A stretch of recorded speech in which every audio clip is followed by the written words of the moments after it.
For 10 years, I've played League of Legends, and for those 10 years, I really haven't questioned that decision as much as I probably should. League players infamously hate their own supposed favorite game, but not me. I've been Riot's biggest defender, their staunchest ally, their most loyal customer for a decade. The Rift calls, and I answer. But the Rift has changed a lot in the past decade. In fact, that's half the appeal. Riot can't get anything quite right enough to make it permanent, and that means that League is an ever-changing game, even more so than most other live service titles. When you're in the thick of these changes, it makes playing League a dynamic and engaging experience. But when those changes start to slow down, as they have in the past couple years, you're left with a game that's neither novel nor familiar. The game has stabilized, and as I look around, I'm reminded of the ship of Thesis, whose parts were swapped out one by one until not a single original part remained. Is it still really the same ship?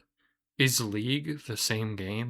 The answer to that isn't exactly a no, but I've slowly but surely been losing interest in League over the past several seasons. Unfortunately, the game leaves you with an itch that needs to be scratched.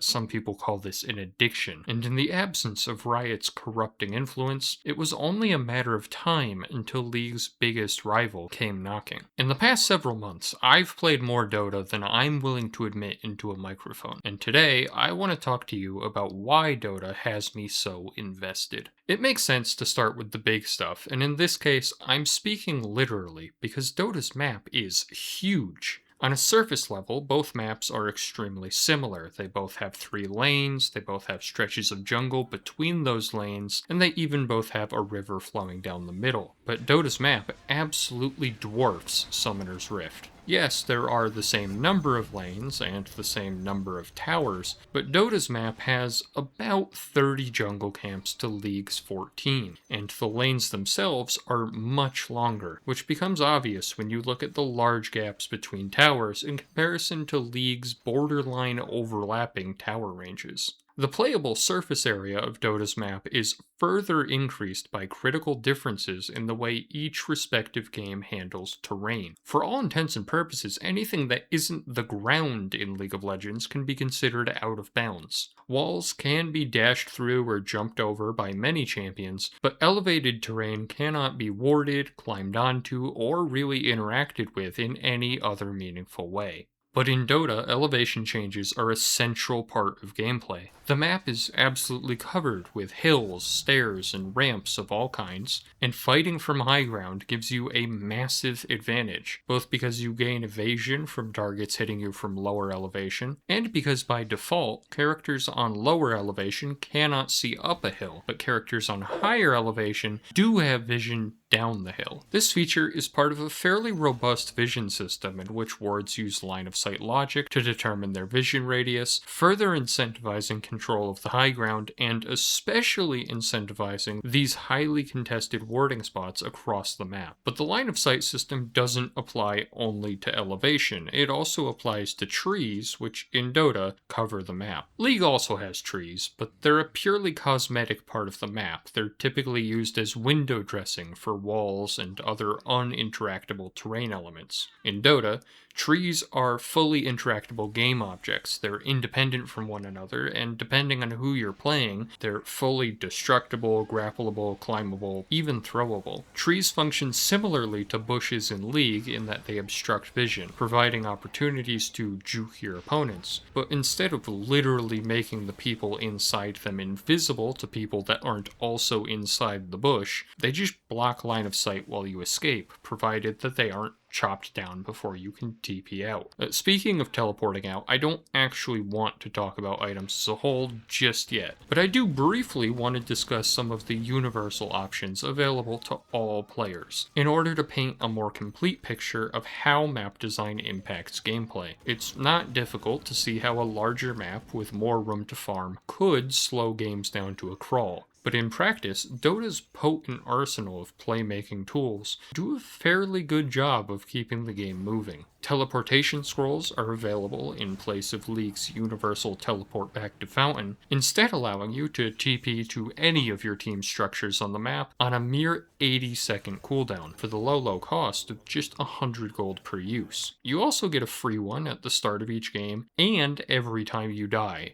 so for most players, these aren't exactly going to be in short supply. This allows cross-map fights to break out at the drop of a hat, since any attempted gank can quickly snowball into a full 5v5 at virtually any point during the game, especially in the top and bottom lanes, which I forgot to mention are permanently joined by a teleportation gate with no cost or cooldown. And these teleports are actually used to join fights thanks to your courier, which is the single aspect of the game that feels so natural. I literally had to redraft this script something like 5 times before I even remembered to mention their existence. Rather than backing to the fountain and slowly walking back to lane once every couple minutes, your courier ferries items to and from the fountain for you, which allows you to actually keep playing the game. For a League player like myself, this is an unexpectedly novel concept, and now that it's occurred to me just how much of a League match is spent walking back and forth past my own towers, I'm really not sure I'm ever going to be willing to give up my courier again. But the presence of 10 players actually out there on the map, and even the abundance of cross-map teleports, isn't always enough to facilitate action. The last piece to the puzzle is Smoke of Deceit, a consumable item that allows the user, as well as any teammate in the radius, to maintain invisibility for up to 45 seconds, even when walking over wards. This invisibility is only broken once you walk into range of an enemy, allowing teams to scout out ganks on perma-farming carries that have no intention of leaving the jungle before the 60-minute mark. These options do counteract the map's size incredibly effectively, keeping the pace of action in your average match relatively high. In League of Legends, it's entirely feasible for a team to farm every camp on respawn, catch every wave, and protect every tower, keeping lane phase going for a large portion of your average game. Teams are disincentivized from leaving lane phase earlier than they absolutely have to because of the value of solo XP and farm, and split pushing is powerful enough that top laners specifically can get stuck on an island protecting their tower for the entire length of the match.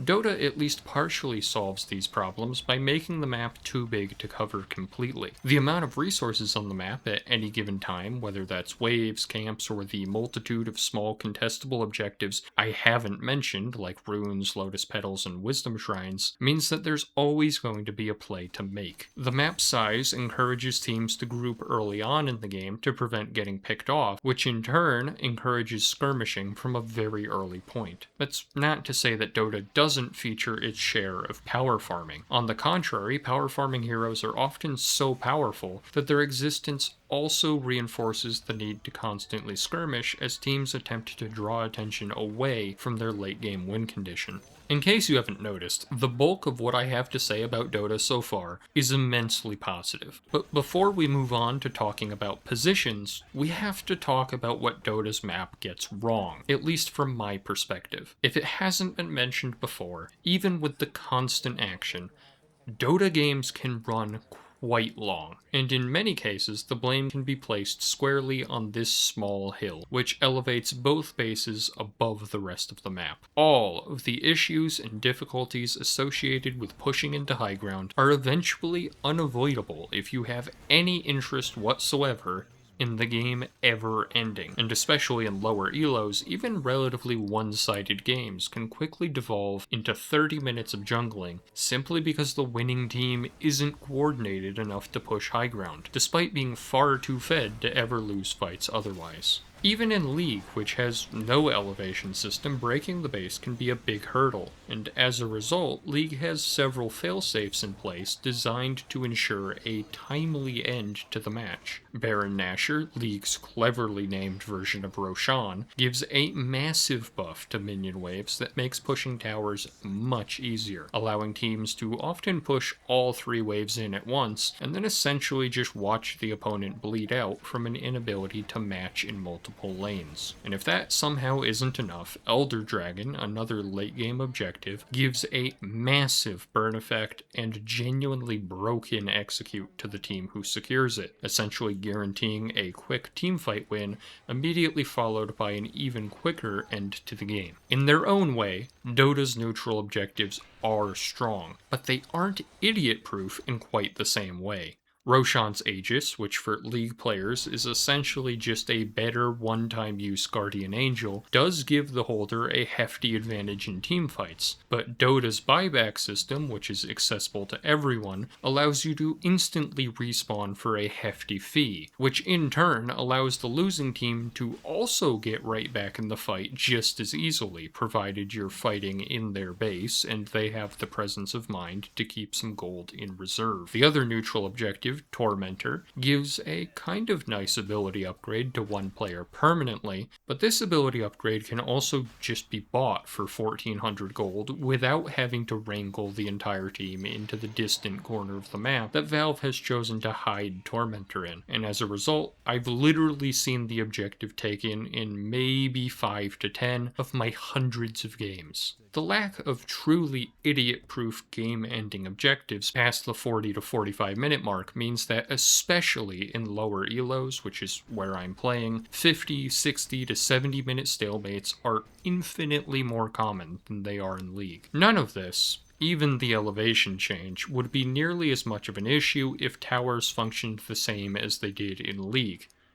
But they don't. Dota's towers don't do nearly as much damage as League's, but they are much tankier, and their targeting functions half by proximity and half by mystical, unknowable principles designed to irritate above all else. Dota towers target the closest enemy, even if there are more minions within tower radius, which is genuinely obnoxious at all stages of the game if you're a melee hero, but is especially problematic when sieging the high ground, which requires you to walk extremely close to the tower in order to gain vision of the higher elevation. Towers can also be fortified, temporarily becoming invincible and gaining multi-shot, which has a tendency to wipe out potentially game-winning waves and add about 5 minutes to your game time. And to add insult to injury, towers don't give nearly as meaningful a monetary reward as their League counterparts, which only further disincentivizes split pushing, which is already far less practical in League than Dota for a variety of reasons. As a whole, I feel inclined to give Dota the advantage in terms of map design, but I am going to give the nod to League for both the tower and neutral objective contributing to slightly faster games. This is not the video where I'm going to go into any real depth about character designs in specifics, not because I don't think the subject is important, but because I think the discussion of how each game views both the role of items as well as the definition of mechanical skill more than deserves its own video. But a discussion about map design and how that impacts core gameplay would be incomplete if we didn't also talk about the positions in Dota, and how the distribution of characters in the laning phase differs from League. League, of course, features a duo bot lane with an ADC and support, 2 solo lanes in mid and top, and then a dedicated jungler. Dota does not use this setup, and though this is one of the things that initially threw me off the most,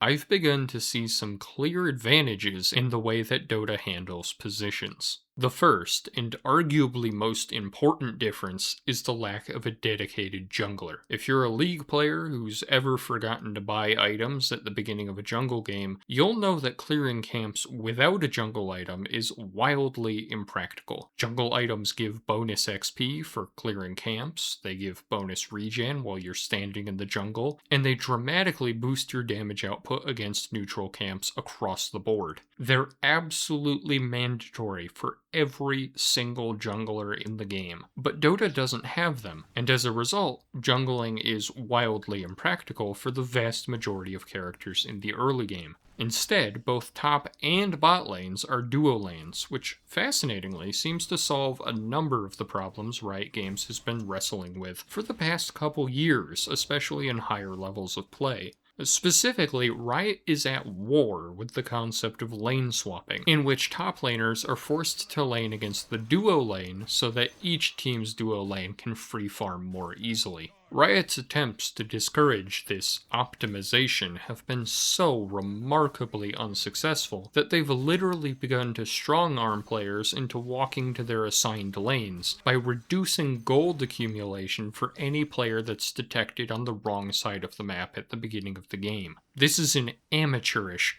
band-aid fix, even by Riot standards, but Valve hasn't had to deal with this issue at all, not just because both side lanes have 2 players, but because side lanes are swapped by default. This, again, solves several of League's longest-standing problems almost instantly. League is historically a bot lane dominant game, on account of there being twice as many players in the bottom lane as top. The game has been patched time and time again to try to balance out the inherent importance placed on the lane with all the people in it, but with minimal success. But in Dota, both sides of the map are equally important, since one team has their carry bot lane, and the other has their carry top. League has also historically struggled with ranged versus melee matchups, but Dota's swapped dual lanes provide more opportunities not only for offlaners to exist in a lane where one mistake doesn't mean disaster thanks to the presence of their support, but also for entirely new archetypes to thrive, like melee carries, which is a surprisingly basic archetype League just couldn't ever figure out. The lack of a jungler and the abundance of space to farm also gives the role system some increased flexibility and a slightly more fair distribution of blame. If League players know one thing, it's that you can always blame the jungler, and though that isn't always completely fair, there is an element of truth to the idea that the jungler is the only player that matters in a large portion of games. Junglers bear almost all of the responsibility to make plays happen in all 3 lanes. They're also fully responsible for securing neutral objectives, of which there are many, and they still have to keep up with their own farming. Because everybody knows that jungling is the most important role in many games, it comes with a free side of blame pretty much no matter how the game goes. And because people know that opting into jungling includes opting into getting flamed, people don't opt into jungling. And because nobody wants to jungle, a higher portion of jungle players are filled into that role unwilling and unprepared, which only furthers the stereotype that bad junglers are to blame for each and every loss. By eliminating the jungle role entirely, you do eliminate an irreplaceable playstyle with no real equivalent in Dota. But you also spread the responsibilities of the jungler to multiple players instead of one person serving as the central hub for any and all blame. Ganking is now the responsibility of multiple people, typically both supports and the mid laner depending on how the game is going. And farming the jungle is now both an additional source of gold for carry players and a source of gold for anybody that gets obliterated in lane. We already briefly compared late game objectives earlier, but another unusual impact of not having a dedicated jungler is the need for fewer objectives in the early game. Because every player in the game is fully occupied in a lane, objectives like dragons, heralds, and grubs have no real equivalent in Dota, which has an underrated impact on when teams fight and why. League teams are accustomed to the idea that contesting each objective is mandatory, and as more and more objectives have been added to the game, League has become a game about speedrunning as much of your build as you can as the timer ticks down for the next mandatory objective fight. Since Dota doesn't really have such a wealth of mandatory objectives, teams are far more focused on timing fights as they finish key items and hit key power spikes. It's a difference that seems somewhat subtle at first, especially in comparison to the more visual differences, but it has a big impact on the pacing of the game, especially once laning phase is over.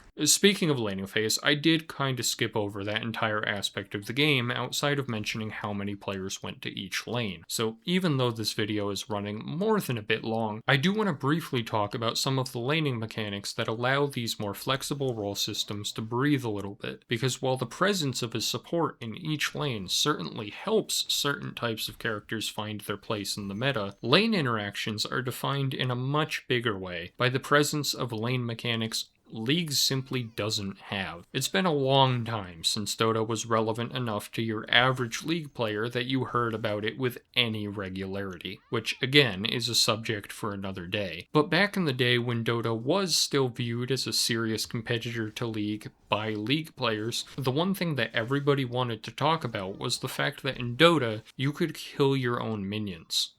League doesn't have minion denial and never has outside of that one iteration of Gangplank that at this point most people probably don't remember. Nor does it have pulling, camp stacking, or camp blocking, all of which combine to create a much more dynamic laning experience. We'll talk about these other mechanics in a second, but we should first acknowledge how truly transformative creep denial is to the process of CSing. There's no building block more important to the DNA of a MOBA than this, and put simply, Dota gets it right. Being able to last hit your own minions to deny both gold and a chunk of the XP allows the better player to win lane at a much higher rate, but the winning player has to continually reassert that skill gap by actually denying minions, which is an interactive process. Laning feels like a give and take, even in situations where the lane isn't particularly close, which is a lot different than the dominant performances in League's lanes. Especially top, where getting a wave frozen on you by a slightly stronger opponent can box you out of playing for minutes at a time, unless of course your jungler, who you hate, comes to bail you out. That's not to say that Dota's lanes can't be punishing, but players that make a single mistake aren't necessarily boxed out of the game nearly as quickly, thanks to a selection of other wave management tools that can help you reset.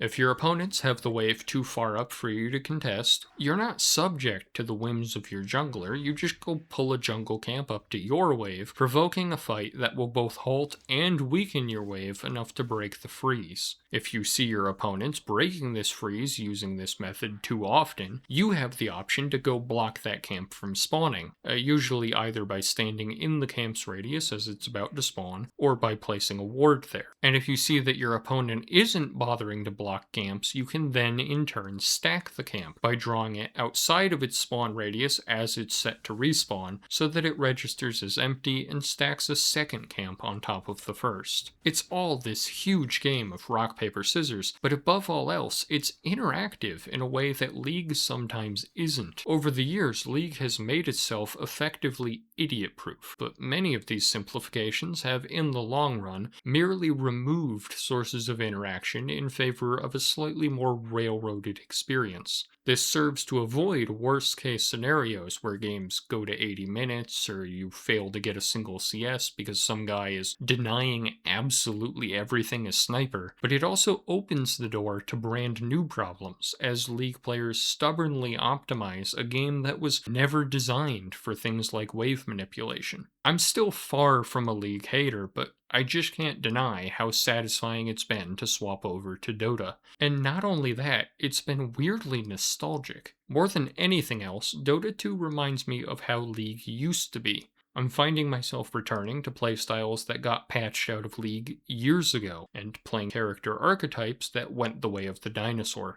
Dota feels like a game that respects its strategy roots, and it rewards unique strategies, game knowledge, and decision making just as much as it rewards execution and mechanical skill, which is not something I've felt comfortable saying about League for a long time. Of course, deep down I know that there's no such thing as a former League player. One day, the Rift will call, and I will answer. I will play League again, that much is inevitable. But right now, at this very moment, I cannot for the life of me figure out why.